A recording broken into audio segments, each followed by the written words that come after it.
some of the ways cybercrime can damage your company.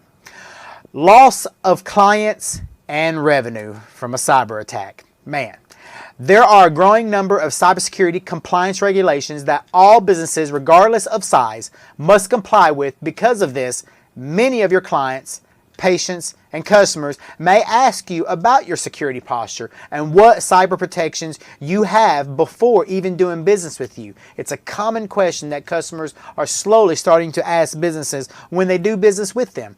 You're starting to see that from your younger generation because they're being cultivated and groomed in this era of hackers are just coming from all different angles.